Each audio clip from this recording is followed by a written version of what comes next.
Eh, Listo, entonces hoy vamos a tocar pues como estos tópicos, una breve introducción, definición y clasificación. Vamos a hablar un poco sobre epidemiología porque es importante que debemos de esperar en este contexto clínico, en qué momento vamos a activar el código rojo, cuándo se debe activar y cómo se activa. Vamos a hablar un poco sobre la biología, que lo que más buscamos, como por ejemplo en un código azul, las 5H y 5Ts. Aquí buscamos las 4Ts que debemos hacer en el momento inicial, cómo se le hace seguimiento y breves conclusiones. Entonces, respecto a la introducción, eh, cabe resaltar que esto es una emergencia obstétrica. En realidad, es una de las principales causas de mortalidad materna en el mundo. Inclusive le hace competencia a los TAE, pues, los trastornos hipertensivos asociados al embarazo. Y se estima que aproximadamente alrededor de 400 mujeres por cada 100.000 nacidos vivos padecen una hemorragia posparto. El código rojo en realidad es un protocolo estandarizado, es un protocolo que lo que nos ayuda a hacer es organizarnos, tener un plan de acción, un plan a seguir ordenadamente para así poder prevenir complicaciones mayores en la madre o inclusive la muerte. Entonces, ¿cómo vamos a definir una hemorragia posparto? Como he escuchado muchas veces por ahí, no es cualquier sangrado, ¿cierto? Es una pérdida estimada de más de 500 cc de sangre cuando estamos frente a un contexto de parto vía vaginal, o más de 1.000 centímetros cuando estamos en un contexto de una cesárea, o simplemente cuando tenemos signos de shock, que ya voy a hablar un poquito más sobre esto. También una pérdida estimada del 50% del volumen en 20 minutos, un sangrado mayor a 150 centímetros por minuto, un descenso del hematocrito mayor al 10%. Ahora ustedes se preguntarán, pero yo cómo sé que ha perdido más del 50% en 20 minutos, o yo cómo sé que ha perdido más de 500 cc si estamos en un contexto de un parto vaginal, o yo cómo sé si tiene un sangrado mayor a 150 centímetros por minuto. En realidad, eso es demasiado subjetivo. Se están buscando herramientas como para poder, por decirlo así, cuantificar adecuadamente lo que es el sangrado que tienen pues estas mamás. Hay balanzas, digamos que se pesa, ¿cierto? O sea, hay unos dispositivos que son dispositivos ya calibrados, eh, están medidas objetivas como lo son las bolsas colectoras, los campos quirúrgicos, ¿cierto? Eso nos da un poquito de idea de cuánto ha perdido la mamá en este contexto de hemorragia posparto. Un poquito de epidemiología. En realidad, aquí lo que nos están mostrando son los factores de riesgo que tienen las mamás a la hora de presentar o no una hemorragia posparto. Por ejemplo, de las más frecuentes son las alteraciones placentarias, una placenta previa, una ruptura de placenta, ¿cierto? Que tenga una placenta icreta, ¿cierto? Todos esos trastornos placentarios nos ayudan un poquito a aumentar el riesgo de presentar una hemorragia posparto, que sea una cesárea emergente, que tenga coagulopatías, que tenga un embarazo gemelar, que el bebé sea macrosómico, ¿cierto? Mayor a 4.500 gramos, que ya sea multípara, que tenga asociado un TAE, ¿cierto? Específicamente el CESAL, lo que es síndrome de Hebb, de eclampsia, que sea un parto instrumentado, que haya trauma a la hora del parto, ¿cierto? o que tenga antecedentes de en el embarazo previo de tener una hemorragia postparto.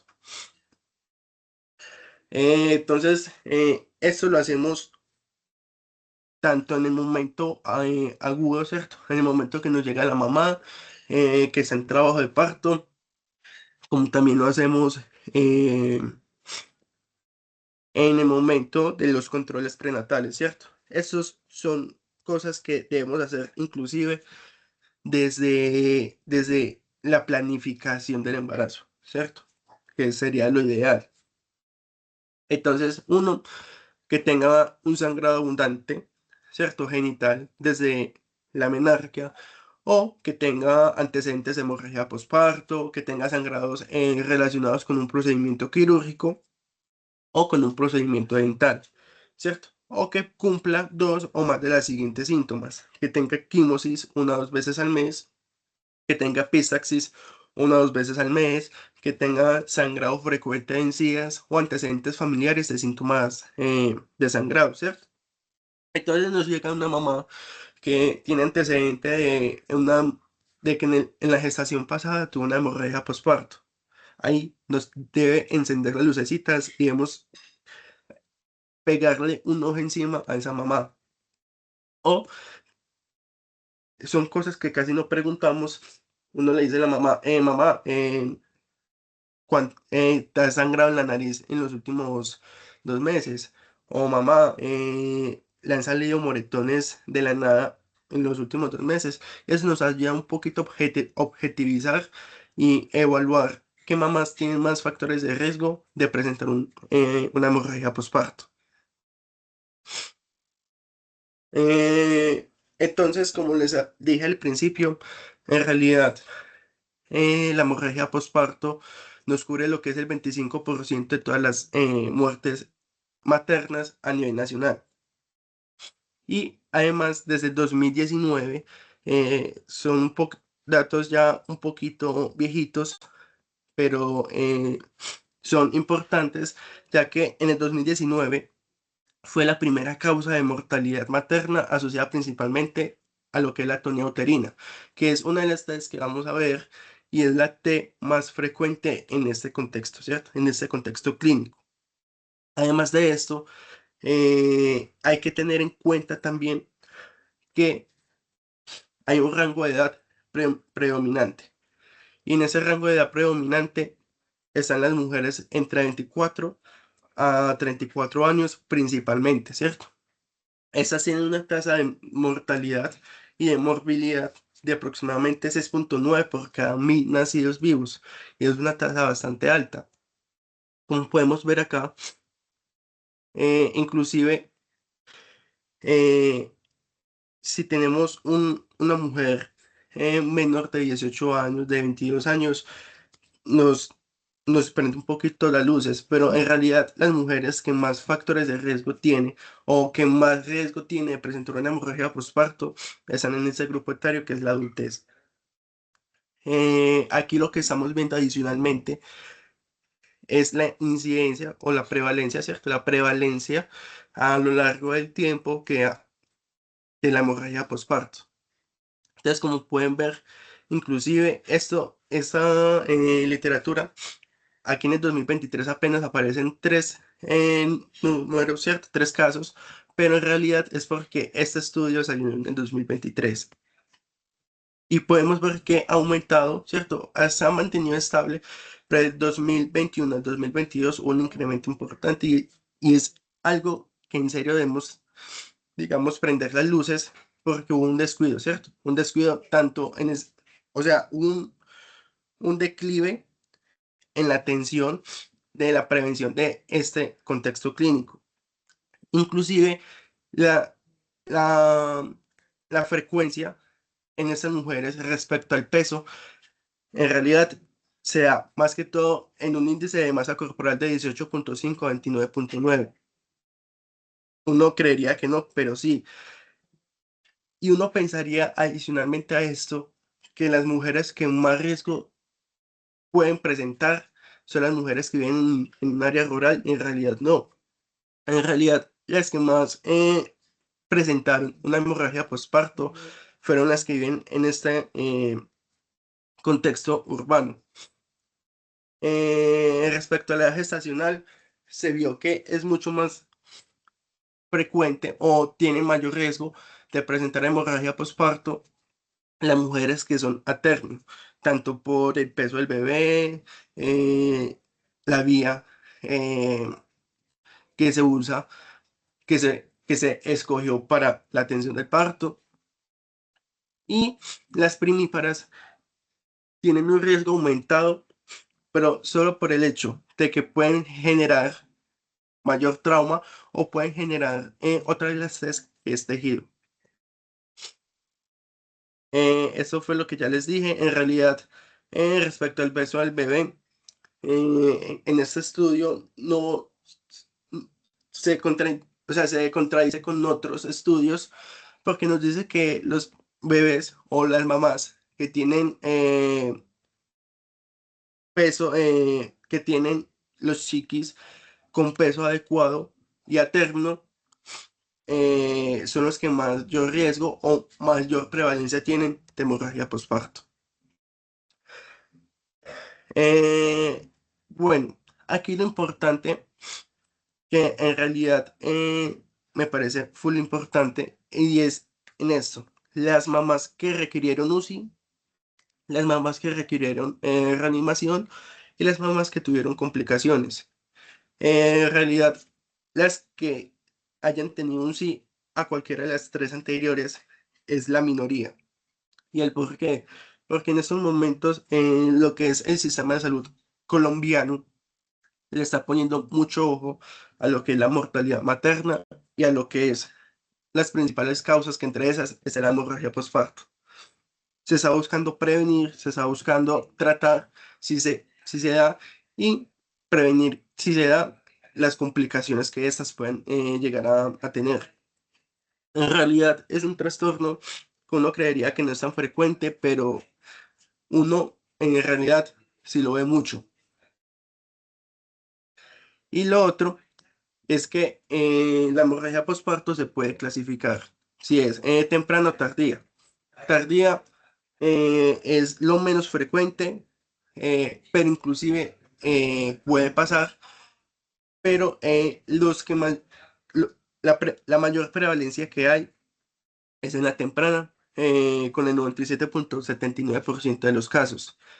Inclusive en este estudio lo clasificaron según la cantidad de sangre perdida objetivizada, la clasificación del choque y las posibles causas. Entonces, aquí respecto a a las posibles causas, vean que aquí la atonía uterina ocupa el 86% de todos los casos. Ahí le sigue lo que es tejido y lo que es atonía uterina y trauma. Respecto a la cantidad de sangre y la clasificación del choque, en realidad la mayoría siempre la prevalencia es que sea compensado, ¿cierto? Es como la mayor prevalencia que hay con el casi 70% de los casos. Y adicionalmente a esto, que tenga, digamos, una pérdida sanguínea de aproximadamente 500 a 1000, ahí se ocupa como la mayoría de todos los casos. Esa es otra cosa, otras estadísticas que nos muestra el estudio, como a cuál de las mamás se les hizo masaje uterino, a cuál de las mamás se le reparó, digamos, el trauma que tenga, a cuál de las mamás se les administró no fluidoterapia, ácido tranexámico y otras terapias, ¿cierto? Entonces aquí como podemos ver, el masaje uterino se le aplicó casi que a todas las mamás. La reparación del desgarro, eso es ya muy específico, dependiente de la etiología que tenga. Y el uso de tranexámico, que es algo que ya más adelante vamos a hablar. Entonces, aquí tenemos lo que son las cuatro T's. Eso es lo que es la tonía uterina, el trauma, que ya son lesiones como tal del canal del parto, la retención de tejidos placentarios y alteraciones en la coagulación, que más adelante, digamos, va a haber una mejor claridad en esto. Entonces, como les dije ahorita, la hemorragia postparto se clasifica en dos. Eh, Eso sí, dependiendo de qué clasificación. Está la clasificación según el grado de choque y está la clasificación que es según la temporalidad, ¿cierto? Entonces la hemorragia uterina, la hemorragia postparto temprana es la que se presenta en las primeras 24 horas luego del parto, ¿cierto? Generalmente se da en las primeras 2 horas, pero digamos que esta, la temprana, es la que es más frecuente, como lo vimos ahorita en la epidemiología, y la que es más grave. Y la hemorragia tardía, esta ocurre entre las 24 horas posparto y las 6 semanas posparto. En realidad es la minoría de los casos, es muy raro que se genere una tardía, en realidad ocupa como el 5% de todos los casos. Esta es la clasificación que les dije que es según el grado de choque. Esto tiene varias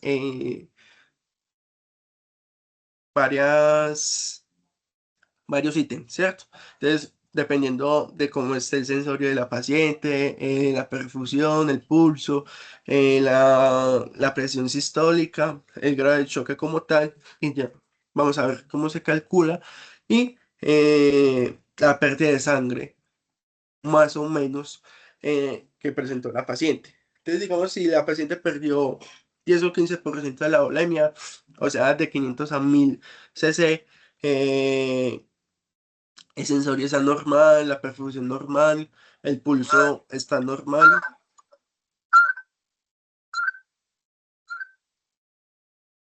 la sistólica está normal, el grado de choque está compensado, digamos que es una clasificación, por así decirlo, compensada, ¿cierto? Leve. Ya leve como tal, está esta, que es ya empezamos a ver un poquito de aumento en ciertos ítems, como por ejemplo ya la paciente tiene las extremidades frías, ya se ve pálida, la paciente puede estar normal o puede estar un poco agitada y ya tiene un aumento del índice de shock, ¿cierto? Pero aquí es donde más cuidado debemos tener cuando ha perdido más o menos más del 26% de la volemia.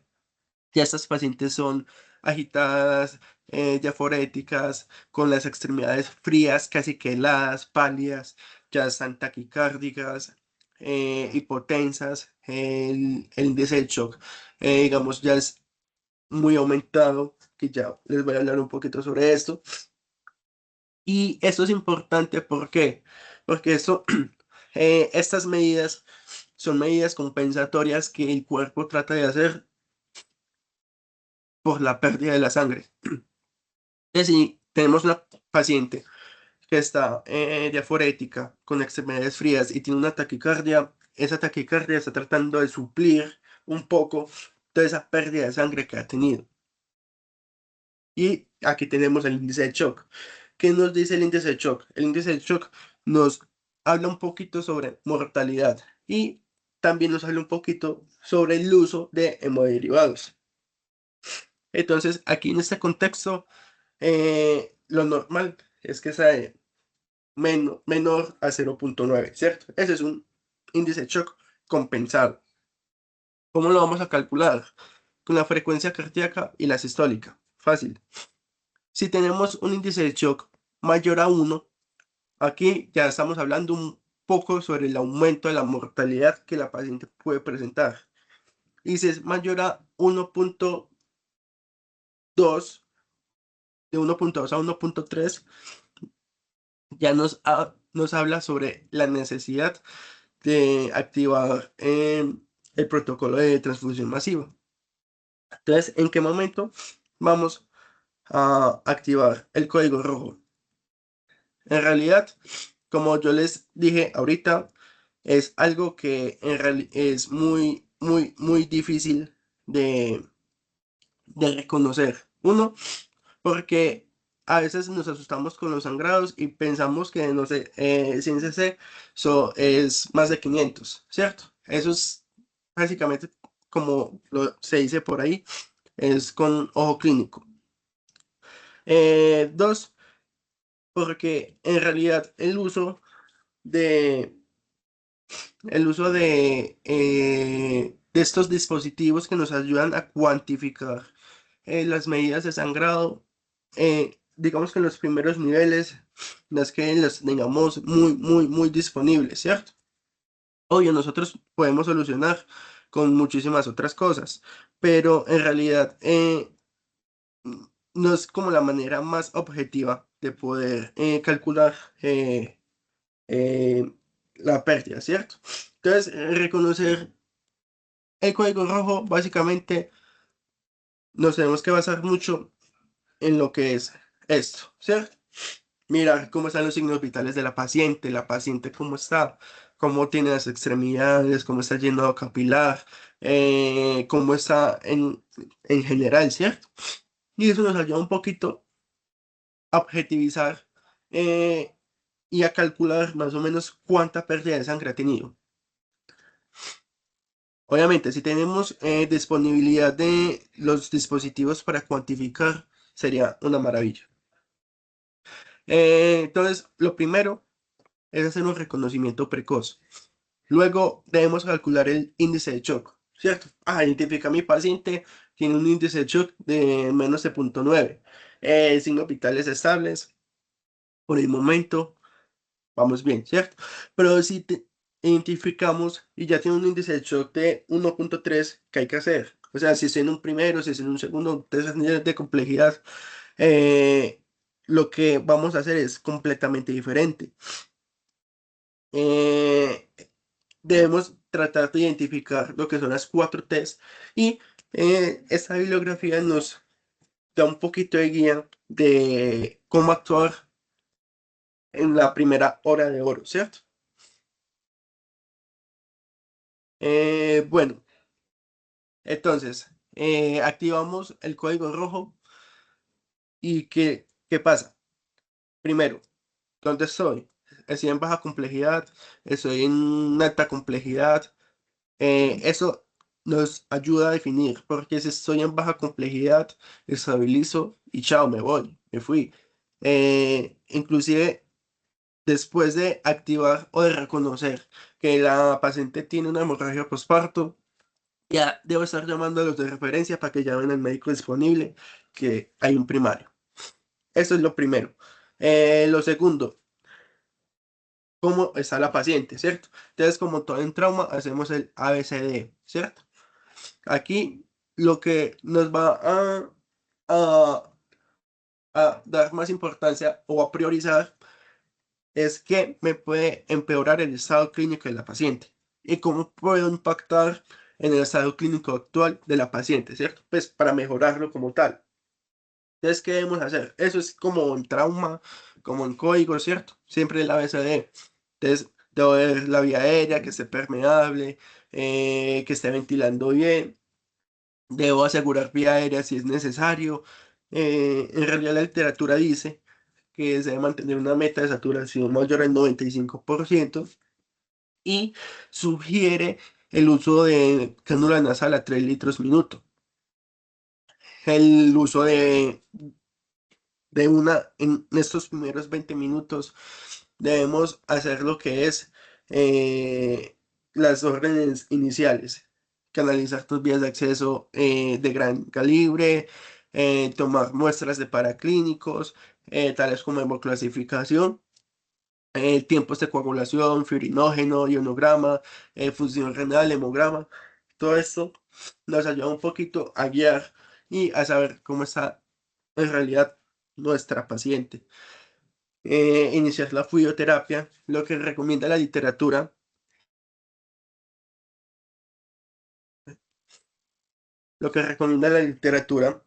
es iniciar con bolitos de 500 cc. eh, Obviamente el conteo del gasto urinario, ¿cierto? Calcular el gasto urinario, iniciar con el masaje uterino bimanual. ¿Y por qué se recomienda eso en los primeros 20 minutos? Por el simple hecho de que la causa más frecuente o más prevalente es la tonía uterina y iniciar la farmacoterapia. Entonces, en nuestros pacientes iniciamos fluidoterapia. Obviamente, dependiendo de cómo está nuestra paciente, podemos iniciar bolos calientes intravenosos de 500 cc. Obviamente, vigilando el estado hemodinámico de nuestra paciente, vigilando que no haga signos de sobrecarga, tales como un edema de pulmón, y iniciar lo que es la oxitocina. Como todos sabemos, se inicia oxitocina siempre luego del alumbramiento. Se dan 10 unidades de oxitocina intramusculares. Por aquí la dosis es totalmente diferente y vamos a dejar 40 unidades diluidas en 500 cc en solución salina isotónica, y la dejaremos en una infusión de 4 horas a 125 cc por hora. Y con esto debemos ir vigilando, o sea, siempre debemos estar encima de la paciente, vigilando su estado hemodinámico, mejoría o si sigue igual o ha empeorado. Si con la oxitocina, digamos, ya la paciente no mejora, tenemos otras guías, otras líneas de tratamiento como es el misoprostol. Lo que recomienda la literatura son 5 tabletas de 200 microgramos, pero vía intrarrectal. Y lo otro es que justamente cuando necesitamos una segunda línea y después de la segunda línea no ha mejorado, debemos pensar, pero ¿será que no es atonía? Busquémosle trauma, busquémosle tejidos, restos de tejido placentario, o miremos sus antecedentes. ¿Habrá una coagulopatía por ahí? El uso del ácido tranexámico es en ¿Y quién realidad... son los conejos? ¿Hola? ¿Quién?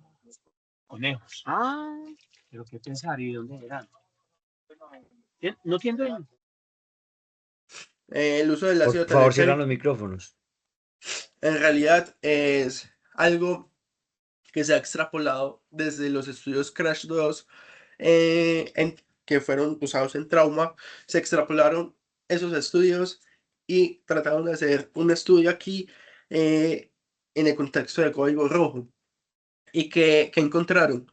Que el ácido tranexámico es útil solo si se dan las primeras 3 horas eh, iniciado el sangrado, pero también dijeron que se puede dejar una dosis de 1 gramo IV cada 6 horas, mínimo 4 dosis, y eso nos controla cuando es una hemorragia postparto secundaria a un trauma del canal, cuando hay sospecha de trastornos de la coagulación, o cuando hay una hemorragia postparto que ya emitimos oxitocina, misoprostol, ya hicimos una revisión uterina y no ha mejorado. Y al final, cuando activo el protocolo de transfusión masiva, como les dije, cuando tenemos una pérdida o un shock mayor a 1.2, 1.3, cuando ya el llenado capilar está prolongado, la paciente está súper hipotensa, está taquicárdica, en realidad el estado neurológico o el estado de alerta está comprometido, iniciamos el protocolo de transfusión masiva. Y esto es muy de pincitas. El por qué. Yo no voy a activar un protocolo de transfusión masiva en Andes o en Fredonia, ¿cierto? Eso literalmente, como les dije, en estos primeros 20 minutos enfoco a mi paciente, identifico dependiendo del estado de mi paciente y chao, me fui. Y aquí hay un algoritmo que en realidad es muy bacancito, me gustó mucho, nos gustó mucho, y aquí habla un poco sobre lo que es la identificación de hemorragia postparto. Aquí le están tomando en el contexto de un postparto vía vaginal. Entonces, en el alumbramiento, ¿cómo salió la placenta? Si la placenta salió completa, evaluemos cómo está el útero. O si la placenta no salió completa, no está íntegra como tal, entonces Eso nos debe ayudar un poquito a identificar las T. El útero, ¿cómo está? ¿Está bien contraído o está blando, no está contraído adecuadamente? Eso básicamente es un algoritmo para identificar cuál es la T que debemos sospechar. Entonces, primero, obviamente, lo primero que sabemos es cómo sale la placenta.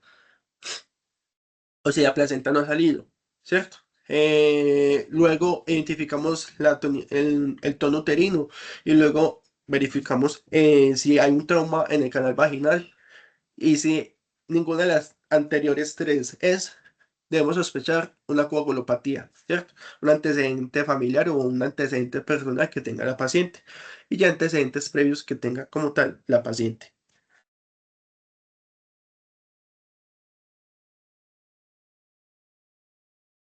Hola, buenas noches, ¿me escuchan bien? Sí, Sofi.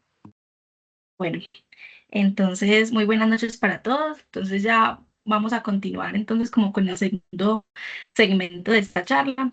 Yo les voy a hablar o vamos a empezar a desglosar un poco más esas etiologías de las que Alejo nos habló previamente. Y vamos a empezar a desglosar cada una de ellas. Recuerden que mi nombre es Laura Murcia, de 10º semestre, y estoy en representación entonces de GIN. Entonces, vamos a recordar y nos vamos a devolver a las etiologías. Digamos que hay una mnemotecnia, que son las 4 Ts. Miren que en este cuadrito las tenemos como resaltadas en negrilla. Entonces tenemos tono, trauma, tejido y trombina. Recordar entonces o tener súper claro que la más frecuente de ellas son las etiologías de tono, que corresponden al 70% de los casos. Y miren tan bonito que dentro de este algoritmo de código rojo nos incluyen el manejo directamente ya viene incluido en el manejo del código rojo, a pesar de que todavía no hayamos detectado que corresponde a una atonía uterina. Miren que como es tan frecuente, de entrada la tratamos por lo mismo, por la frecuencia de esta. En segundo, encontramos el trauma, que corresponde al 20%. Y digamos que este se va a dividir, y también vamos a hablar de estos, en los desgarros del canal del parto, la rotura uterina y la inversión uterina. Luego encontramos el tejido, que corresponde al 9%, y este corresponde a la retención de estos tejidos placentarios, las anormalidades de la placenta, y finalmente encontramos los relacionados con la trombina, que son el 1%, y son las alteraciones de la coagulación. Recordemos que estas alteraciones de la coagulación pueden ser adquiridas o pueden ser congénitas. Entonces ahora sí vamos a empezar a desglosar cada una de estas. Siguiente, Alejo, porfa.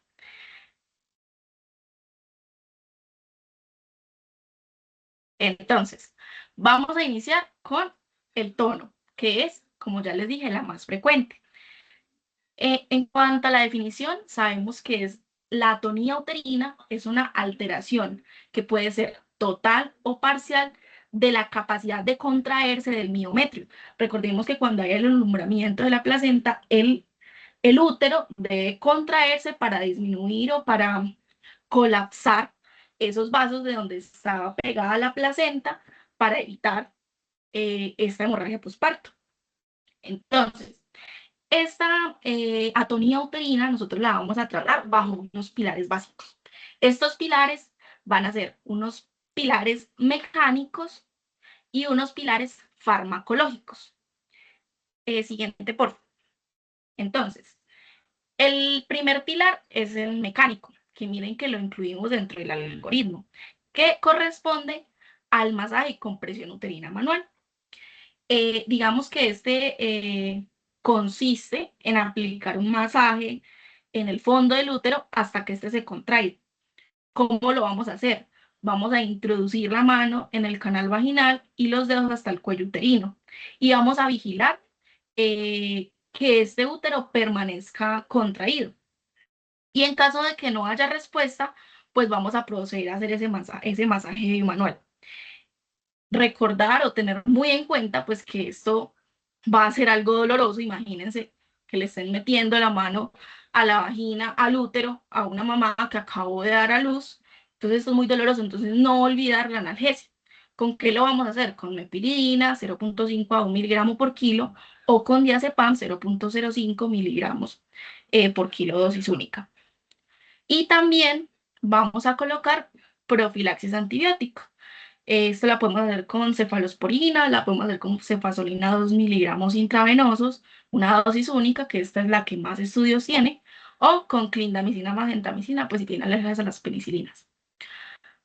Ahora, vámonos entonces a hacer ese masaje manual. Este masaje bimanual lo podemos hacer de dos formas. Una, que es la compresión bimanual interna, que es la imagen que tenemos en la parte superior izquierda, que consiste en introducir la mano por la vagina, colocarla de manera en que los dedos se posicionen sobre el fondo del útero y el objetivo es comprimir el útero desde el interior.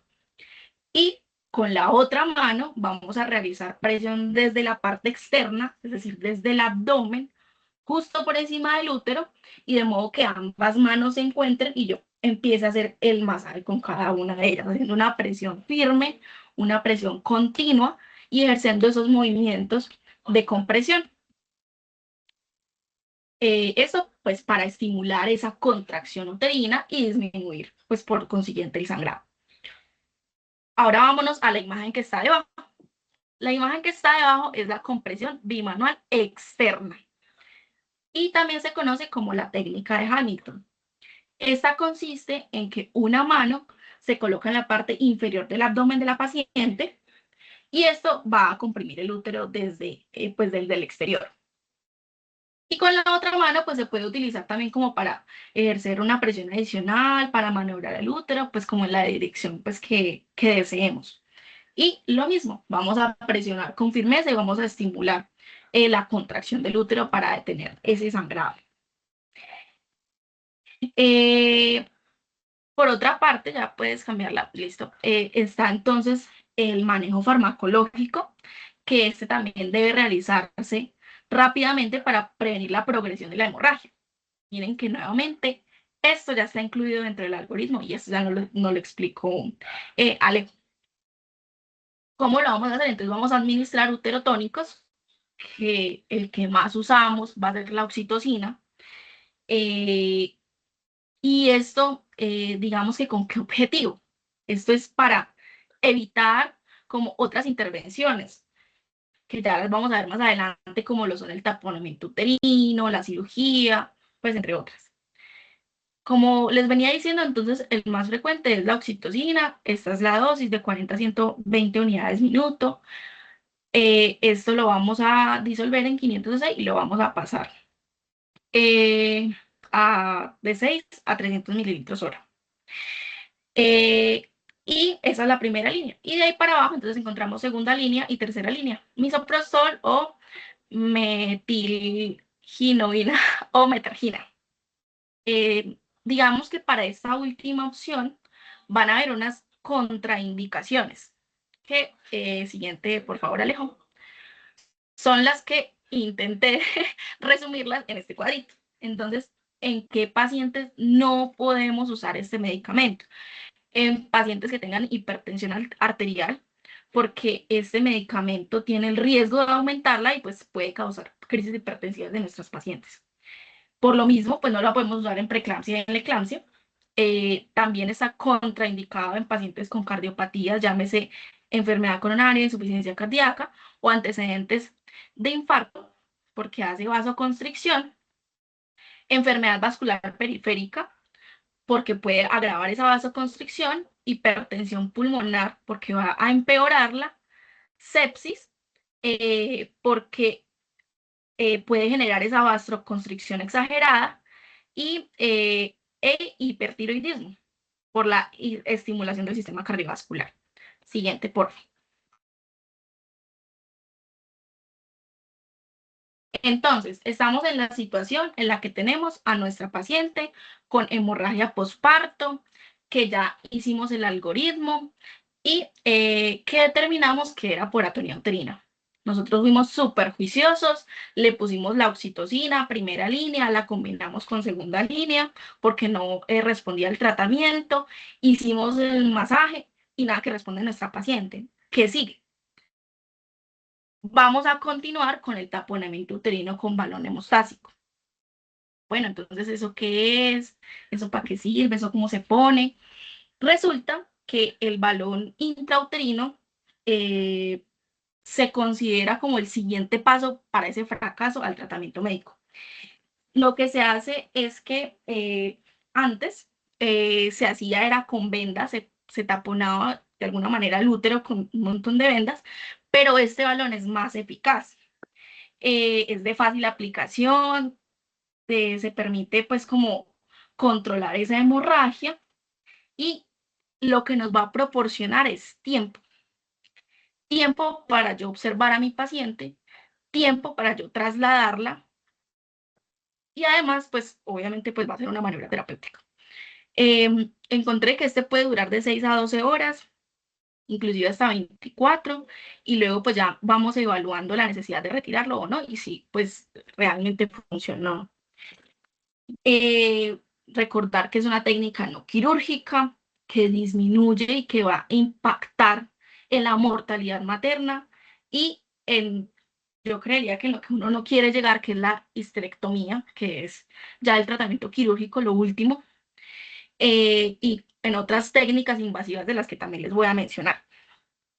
Cuando se coloca el balón intrauterino, debe realizarse también la cobertura antibiótica, pues mientras permanezca este objeto, que es extraño a nuestro cuerpo, dentro del mismo.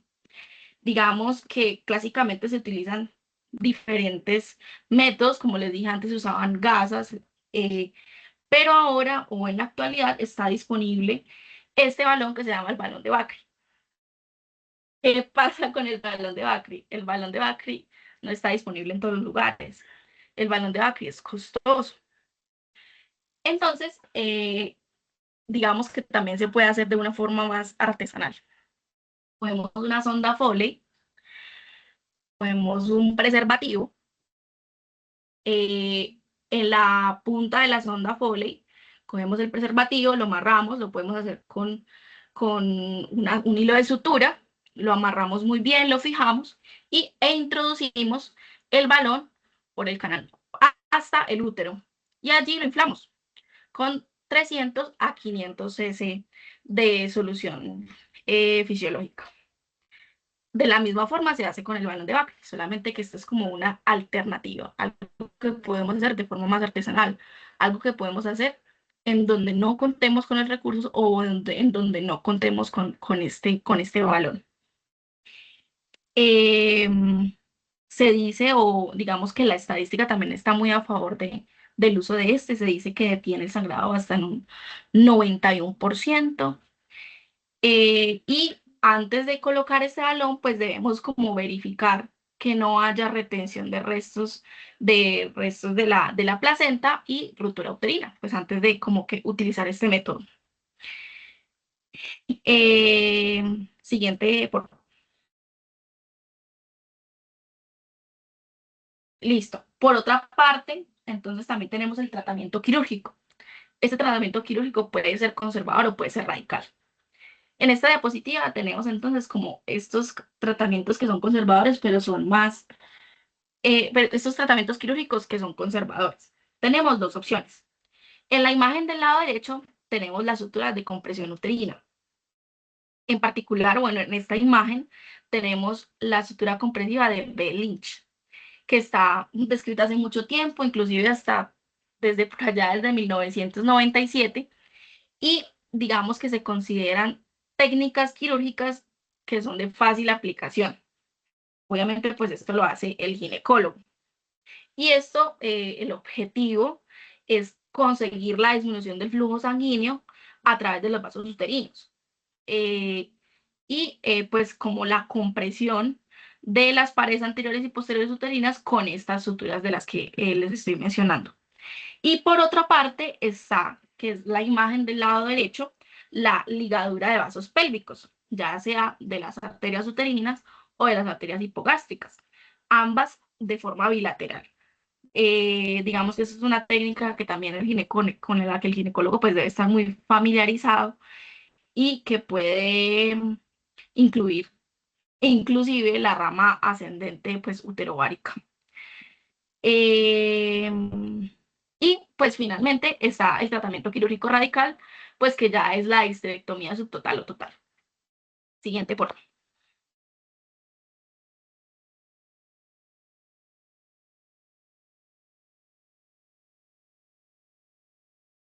Hola. Siguiente, gracias. Listo. Entonces ya terminamos con el 70% de los casos, que es la atonía uterina. Vamos con la segunda de las T, de las 4 T, que es el trauma. Vamos a iniciar con desgarros. Entonces, debe sospecharse la existencia de un desgarro ante una hemorragia con un útero contraído, que una vez expulsado el feto y la expulsión de la placenta se observa íntegra, la placenta la observamos íntegra. Digamos que la identificación de las laceraciones vulvares, vaginales o cervicales requiere pues un tratamiento quirúrgico, requiere pues de reparación, además de unos materiales como una buena iluminación, un material adecuado, una analgesia suficiente. Y si el sangrado es muy importante, pues puede, digamos que incurrir o puede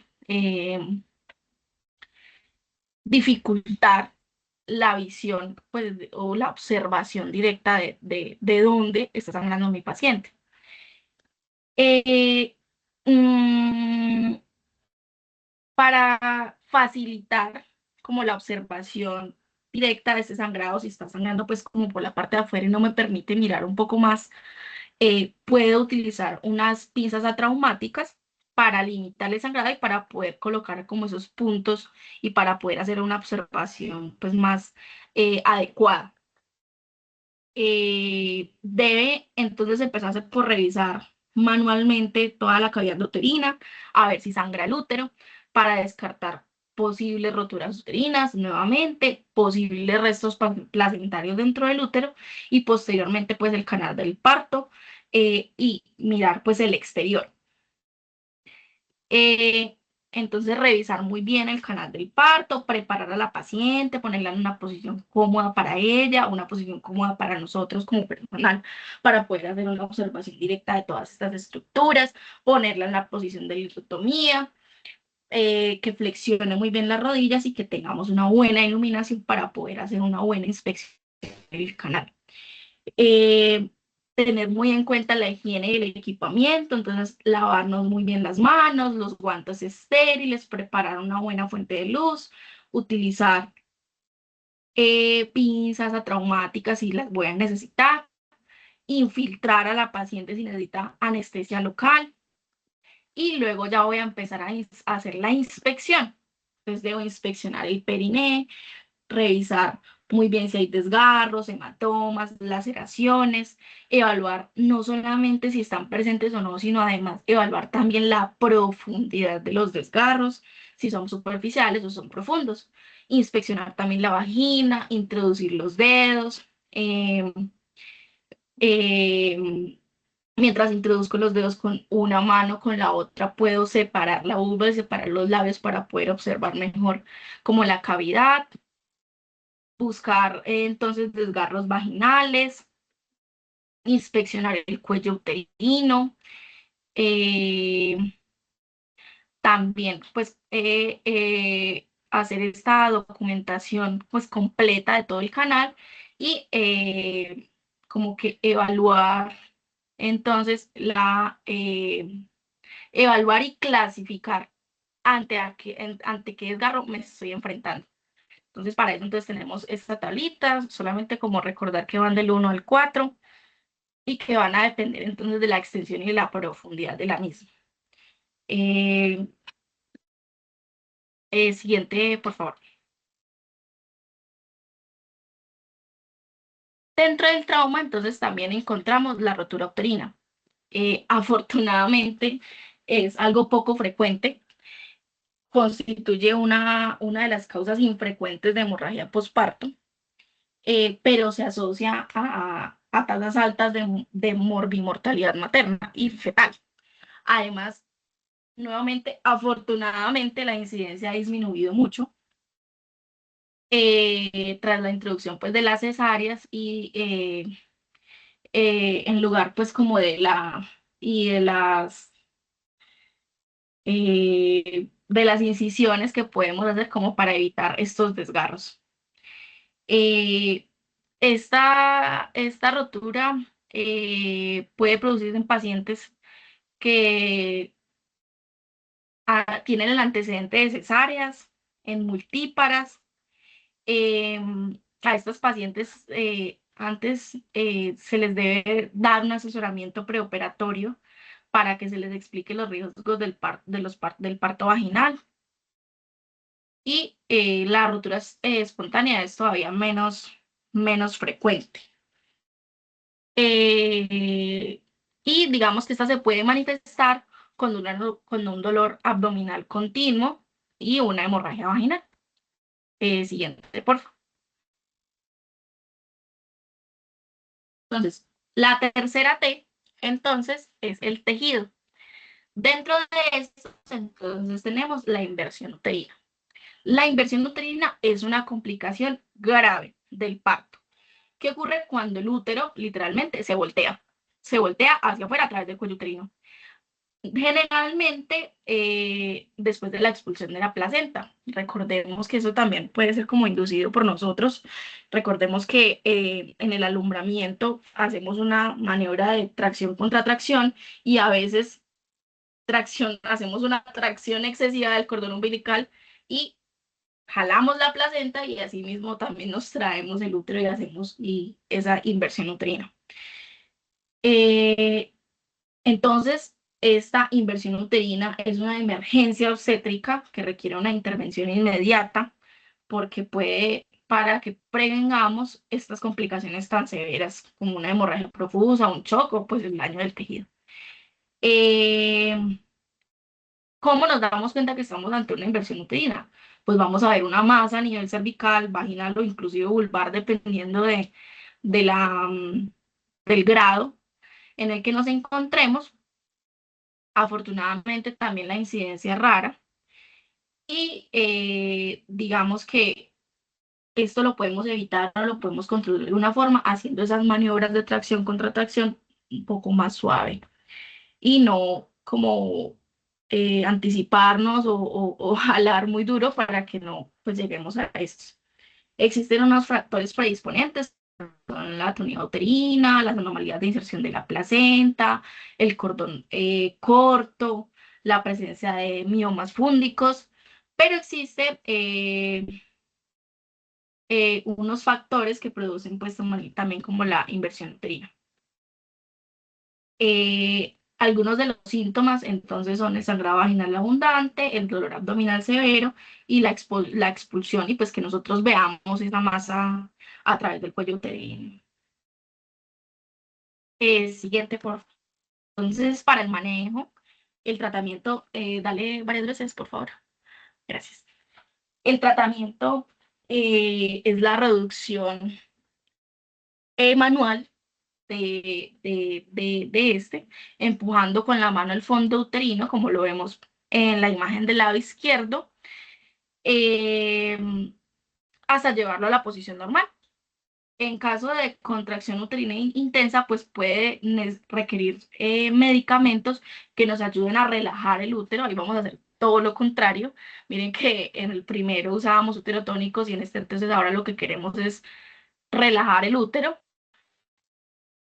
y a la vez pues como reducir esta inversión uterina. Si este fracasa, pues ya se va a intentar entonces por la parotomía. Miren, es muy importante también la posición de la mano. Miren que la posición de la mano es como en C y va reduciendo el útero y finalmente pues en puño para verificar que realmente pues quede totalmente como que es extendido este útero.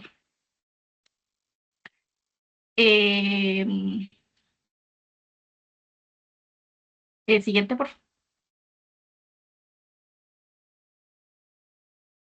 Bueno, por otro lado, entonces, también dentro de esa misma T está la retención del tejido placentario. Este recordemos que es por falta del desprendimiento o la retención de fragmentos de la placenta o cotiledones que quedan pegaditos del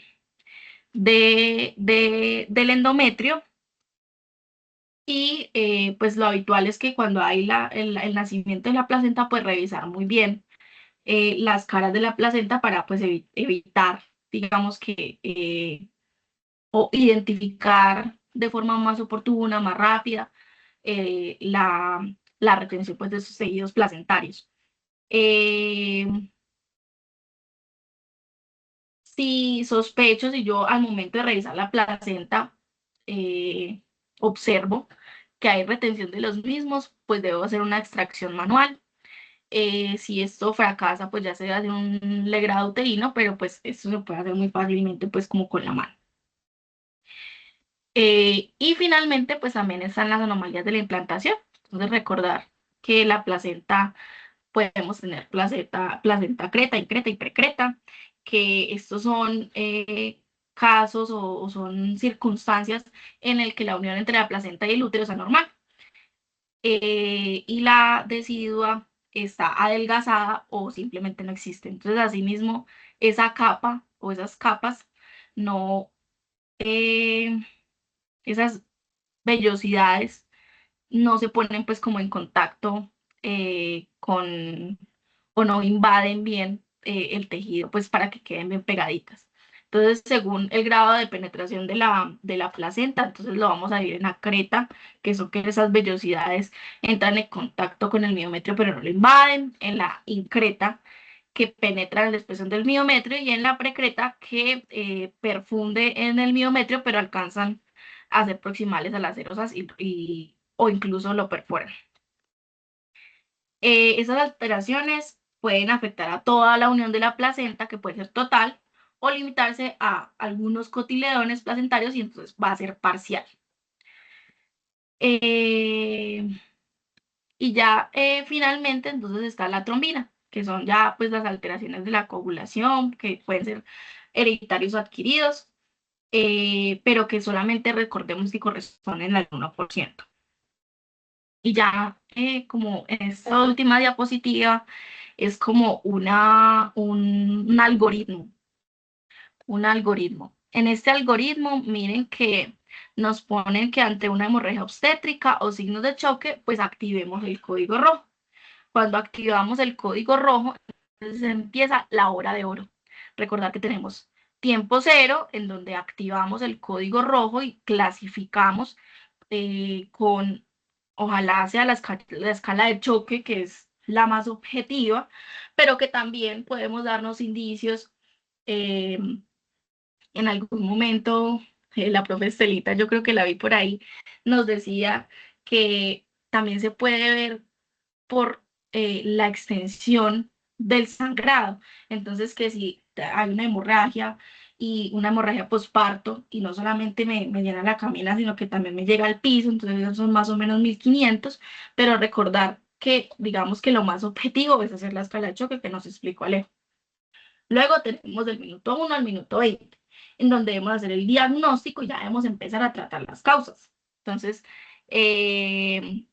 suministrar oxígeno si lo necesita, canalizar 2 vías de acceso venoso, ojalá sean de calibre grande, que sea 14-16, que se tomen muestras de ser necesario, que iniciemos una reanimación hídrica, si vamos a hacer o si es necesario una transfusión masiva, pues ya sabemos que es 111, identificar como las 4 T's y empezar a tratarlas, evitar la hipotermia y pues cuantificar como también las pérdidas. Si hay mejoría, pues genial, remitimos, y si no, pues pues también vamos a remitir dependiendo en el lugar donde estemos, y vamos a empezar con como la segunda etapa, que es de los 20 a los 60 minutos. Ahí se ve como un poquito borroso. De los 20 a los 60 minutos. Entonces ya evaluamos la escala de choque, ya recuperamos un poco a la paciente, ya iniciamos ese masaje uterino porque recordemos que es la causa más frecuente de la atonía uterina. También dimos la oxitocina porque se le debe colocar 10 unidades intramusculares a nuestra paciente. Debemos monitorizar muy bien el sensorio, el pulso, la presión arterial, la eliminación urinaria, la frecuencia respiratoria, la temperatura, evaluar signos de hipoperfusión y mirar o evaluar la necesidad de cirugía de cirugía. Y a los 60 minutos, entonces, también vigilar el TP, el TPT, las plaquetas, el fibrinógeno en caso de que contemos con este recurso, evaluar nuevamente la necesidad de la cirugía, el estado ácido-base de la paciente, realizar pruebas específicas, mantener ese volumen circulatorio en 300 mililitros hora y entonces seguir como reevaluando a nuestra paciente con cada una de las y corregir esas etiologías. Siguiente, por favor, era como a modo como de resumen. Y ya, ay, falta una última diapositiva, gracias. Y ya entonces como para concluir, para agradecerles, primero, cada minuto cuenta. Recordemos que detrás de cada código rojo no solamente hay una paciente, hay una mamá, hay una hija, hay una familia que espera ansiosamente por volver a abrazar a esa mamá y a ese nuevo integrante de la familia. Reconocer que el tiempo de la hemorragia obstétrica pues es muy importante. Miren que nos lo hablan como la hora de oro.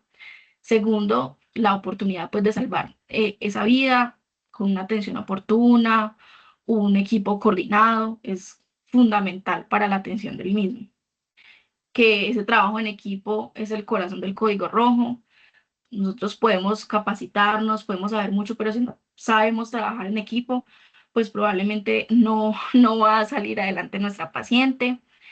Ver estos espacios como un espacio de amor, que cada simulacro, cada revisión de tema, lo veamos como esa promesa o esa promesa que nos hacemos a nosotros mismos para cuidar de nuestros pacientes. Y finalmente, nunca olvidar que pues esto es una vocación que requiere humanidad, compromiso, empatía. Y ya esta pequeña frase que es el código rojo no solo es una emergencia obstétrica, es una llamada a la acción, al compromiso y al corazón del equipo de salud. Actuar rápido, con conocimiento y compasión es la mayor muestra de nuestro amor por la vida. ¿Listo? Muchas gracias, Laura Sofía, José Alejandro. ¿Alguien tiene alguna pregunta? ¿Puede alzar la mano o habilitar el micrófono? Adelante. Estela Restrepo, o hay varias manos que levantaron. Sí, ¿Aló? ¿Me profe, escuchan? sí, profe, te Hola, escuchamos. profe, sí. Listo. Bueno, primero los felicito porque muy buena la conferencia de los dos. Bueno, iba a decir unas cositas ahí que se decía que la oxitocina es la primera opción y la metergina la segunda y eso. No, en una tonía uterina se colocan las dos. Eso es de entrada las dos. La metergina, pues en los casos que ustedes dijeron, hay unos que no se les coloca porque, digamos, las hipertensas, coronariopatía, bueno, lo que ya dijeron, pero la idea es que las dos es como una primera opción. Bueno, la meperidina y el diazepam también, no es meperidina o diazepam, sino las dos, porque la una es como para el dolor y la otra la seda algo, ¿cierto? Es como por eso, bueno. La otra cosa, es muy bueno leer la resolución 3280 pues como esto es para leerla y volverla a practicar, hacer simulacros de todo, esa resolución, página 292 ahí le explican a uno una vez, otra vez uno todo esto, entonces uno queda otra vez con todo muy actualizado y con los lineamientos del ministerio, que es bueno porque hasta para demanda sirve uno manejar las cosas dependiendo de lo que diga el ministerio. Bueno, otra cosita, es muy importante tener un kit completo, pues así como el código azul, el código rojo también, tener todo, que sea si no abrir la caja y pida, y pedir porque es que todo está ahí, todo. Porque uno empezar que traigan la pincita de allí, que vaya a la esquina, cómpreme un condón. No, la idea es tener absolutamente todo y así todo se hace pues más rápido. La otra cosita es lo del traje antichoque, que el traje antichoque es muy importante. Es que todo sirve, todo se va juntando, entonces todo sirve.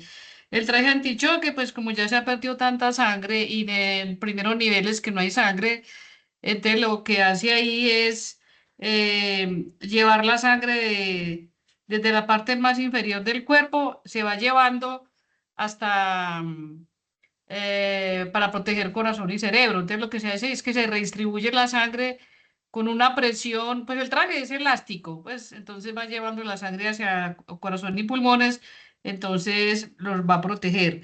Entonces el traje, todos los días uno ya va viendo como que van llegando más con esos trajes de los primeros niveles y es un traje que, bueno, que valga 2 millones, pero es que si lo manejan bien dura 80 o 100 lavadas, entonces no es tan costoso. Bueno, no les quería decir eso y muy bueno que se hable mucho de esto, porque es que dentro de la obstetricia tenemos que estar muy bien en código rojo y trastorno hipertensivo. Eso era todo. Muchas gracias, profesora. Adelante, profesor César.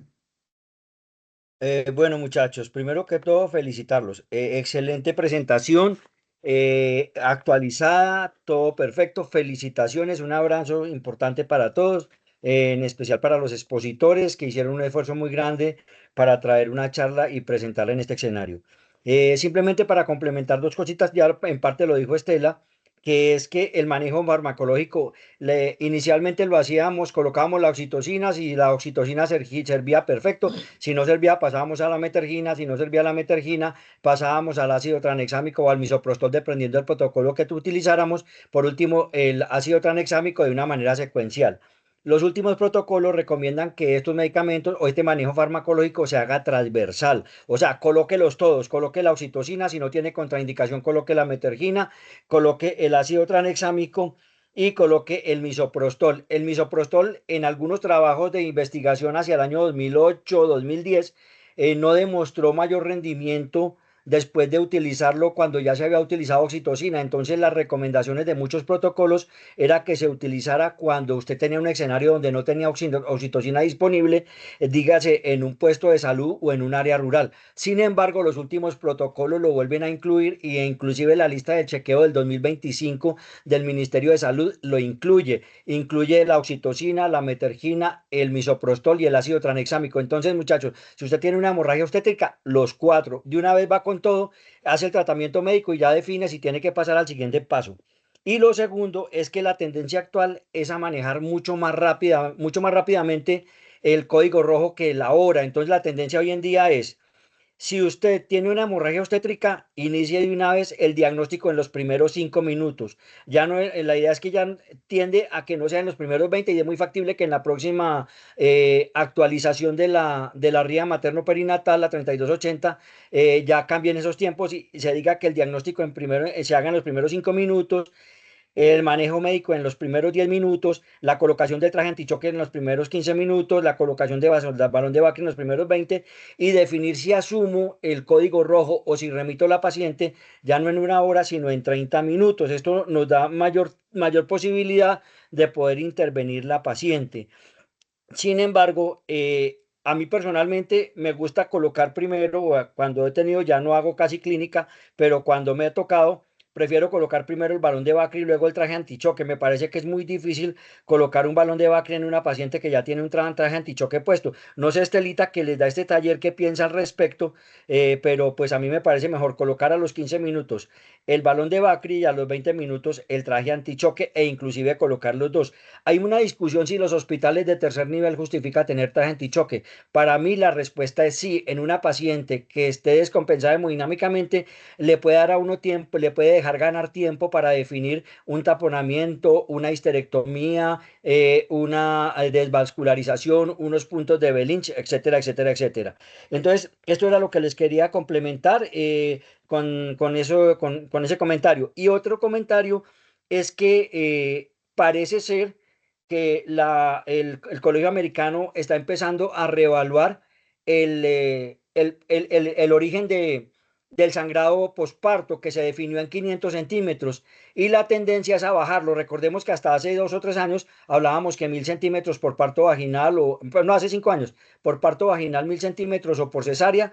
Eso después nos devolvimos otra vez a lo que teníamos antes, que era parto 500, cesárea 1000, y la tendencia hoy en día es que posiblemente en los próximos protocolos empiecen a hablar de 300 centímetros cúbicos, pero por ahora sigamos manejando nuestros 500 en un parto vaginal y 1000 en una cesárea. Ese era el aporte, y no sé si Estelita tenga algo más para complementar con respecto sobre todo al manejo del traje antichoque y del balón de Bacri. Muchas gracias. Sí, yo estoy de acuerdo que primero es más fácil manejar primero el balón de Bacri y luego colocar el traje antichoque.